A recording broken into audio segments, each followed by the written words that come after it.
జగన్మోహన్ రెడ్డి గారు plan B అని వేసి ప్రతిపాదించినటువంటి మ్యావిగన్ తెలుగుదేశం పార్టీని వెంటాడుతుంది. మొదట్లో మ్యావిగన్ ఏమిటంటూ అవహేళన చేశారు. అయితే అది హేళన కాదు, తమను రాజకీయంగా ఇరకాటంలో నెట్టేసి అస్త్రం అని వేసి తెలుగుదేశం పార్టీకి కాస్త ఆలస్యంగా తెలిసొచ్చినట్టుగా కనిపిస్తుంది. మ్యావిగన్ పేరు మాత్రమే తెలుగుదేశం పార్టీ తప్పుపడుతుంటే అందులోని కీలక అంశాల గురించి మచిలీపట్నం మొదలుకొని గుంటూరు వరకు విస్తృతంగా లోతుగా చర్చ కూడా జరుగుతుంది. ఆ ప్రాంతాల తెలుగుదేశం పార్టీ నాయకులు కూడా దానికి పూర్తి సంఘీభావం కూడా తెలుపుతున్నారు. ఇటువంటి టైంలో జగన్మోహన్ రెడ్డి గారి ప్రతిపాదన తర్వాత తెలుగుదేశం పార్టీలో ఒక రకమైనటువంటి కలవరాన్ని చూస్తున్నాం. అప్పటి నుంచి మ్యావిగన్కు ధీటైన కౌంటర్ ఇవ్వలేక చేతగాక తెలుగుదేశం పార్టీ నేతలు తంటాలు పడుతున్నారు. ఇంతకు కౌంటర్గా జగన్ వ్యక్తిత్వ హరణానికి తెలుగుదేశం పార్టీ నేతలు దిగి దాన్ని ఏ విధంగా వక్రీకరిస్తున్నారో మనందరం కూడా చూస్తున్నాం. మొదటగా మంత్రి అచ్చెన్నాయుడు గారు మీడియాతో మాట్లాడుతూ మీడియా ముందుకు వచ్చి వైఎస్ జగన్మోహన్ రెడ్డి గారి మీద మాజీ మంత్రి బొత్స సత్యనారాయణ గారు ఏదో అన్నారంటూ ఆయన ఒక అభూత కల్పన సృష్టించే కార్యక్రమం కూడా మొదలుపెట్టేశారు. అచ్చెన్నాయుడు గారికి బొత్స సత్యనారాయణ గారు ఘాటు రిప్లై కూడా ఇచ్చారు. ఆ తర్వాత ఆర్థిక శాఖ మంత్రి పయ్యావుల కేశవ్ గారు మీడియా ముందుకు వచ్చారు.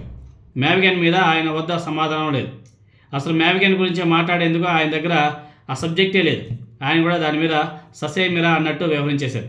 సబ్జెక్ట్ లేదు, దాని మీద ఏమి నోరు తెలిస్తే ఎక్కడ మళ్ళీ మునుగుతామో అన్న భయం. అందుకని చెప్పేసి ఎవరు కూడా నోరు కూడా మెదవడం లే.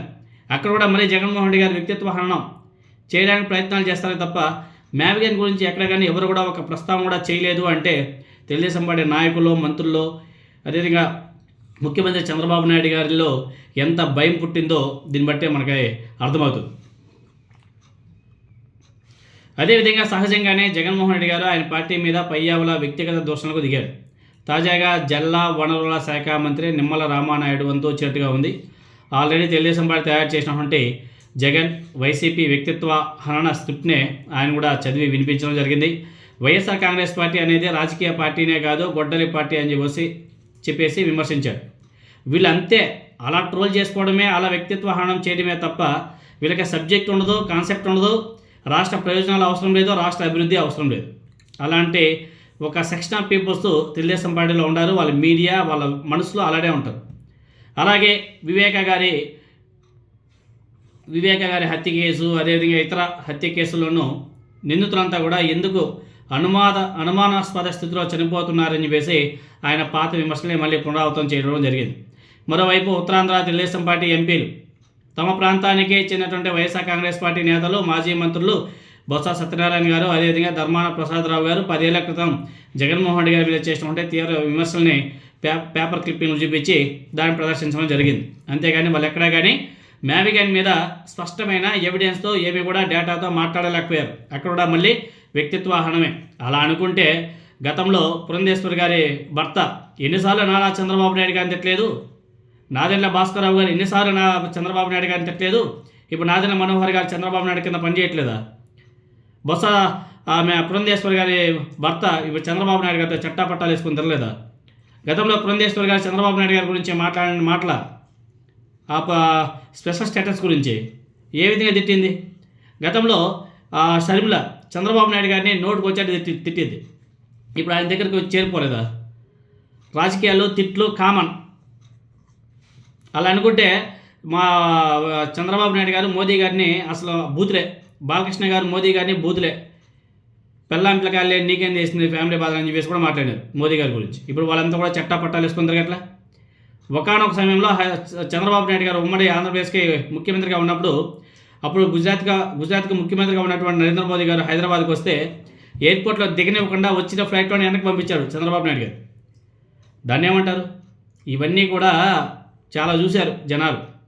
అంటే వైఎస్ జగన్మోహన్ రెడ్డి గారు అంటేనే ఒక ప్రమాదకరమైన వ్యక్తి, క్రిమినల్ అనేసి పదే పదే చెబుతూ రాష్ట్ర ప్రజానీకంలో ఒక రకమైనటువంటి భయాన్ని సృష్టించే ప్రయత్నం చాలా బలంగా జరుగుతుంది అనేసి ఈ ఇంటర్వ్యూలు, ఈ వ్యక్తులు మాట్లాడే మాటలు, ఈ సినారియో చూస్తే అర్థమవుతుంది.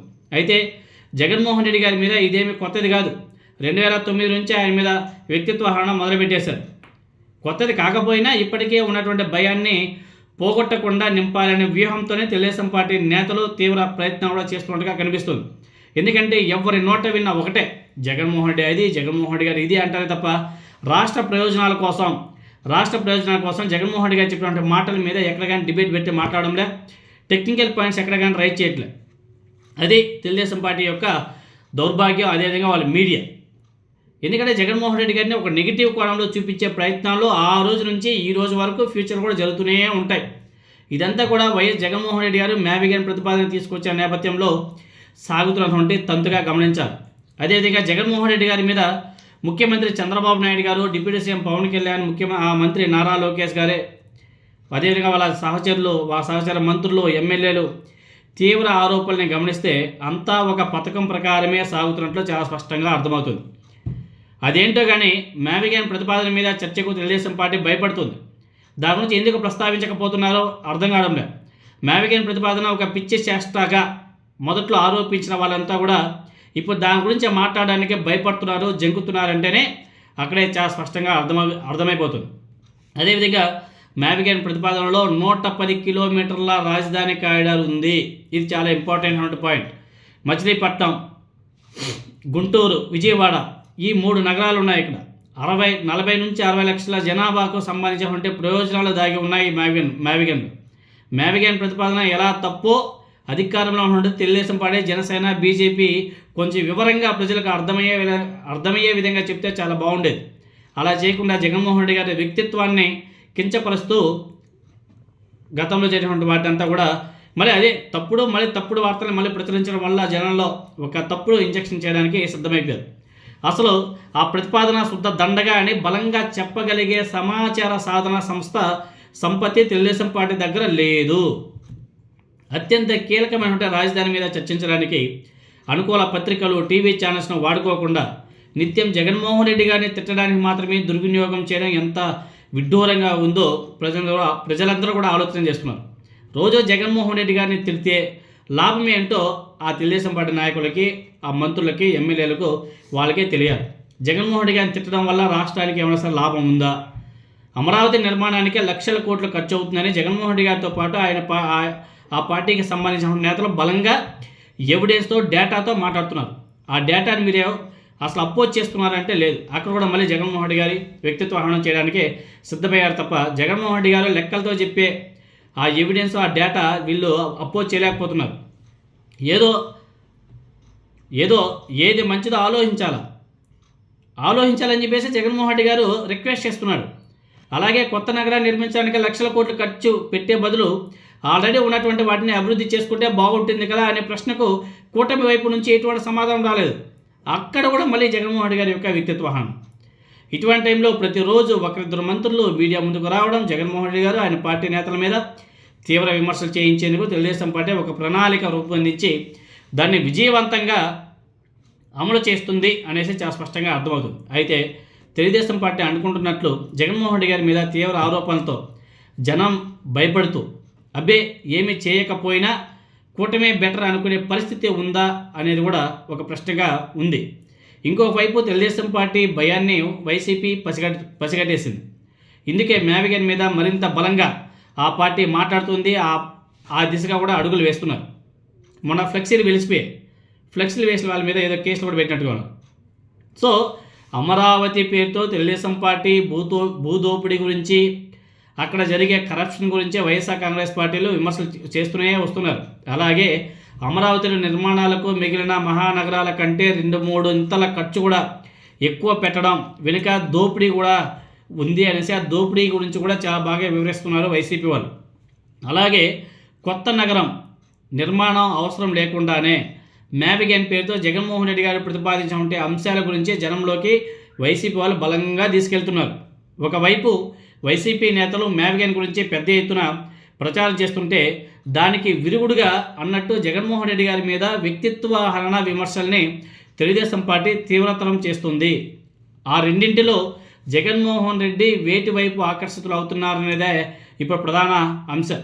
అయితే జగన్మోహన్ రెడ్డి గారు వైఎస్ఆర్ కాంగ్రెస్ పార్టీ మీద విమర్శలు జనానికి అలవాటైపోయాయి. ఇప్పుడు మ్యావిగన్ చుట్టూ చర్చ రచ్చ సాగుతున్నాయనేది చాలా స్పష్టంగా అర్థమవుతుంది. దీనిలో భాగంగానే వైఎస్ షర్మిలాని కూడా దింపడానికి కారణం, అదేవిధంగా ఆయన జయప్రకాష్ నారాయణ ఉంటాడు, ఆయన్ని దింపడానికి కారణం, రేణుకా చౌదరిని దింపడానికి గల కారణం ఇవే. ముందు ముందు వైఎస్ సునీతాన్ని దింపుతారు, ఇంకొక సునీతాన్ని దింపుతారు, ఇంకొక లింగాన్ని దింపుతారు, ఇంకొక బసవను కూడా దింపుతారు.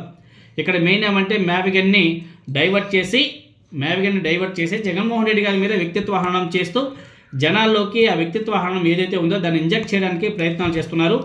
మ్యావిగన్ మీద చర్చ లేకుండా, మ్యావిగన్ మీద ఆలోచన చేయకుండా ప్రజలందరూ కూడా డైవర్ట్ చేసే రాజకీయం కూడా మొదలైపోయినట్టుగా చాలా స్పష్టంగా తెలుస్తుంది.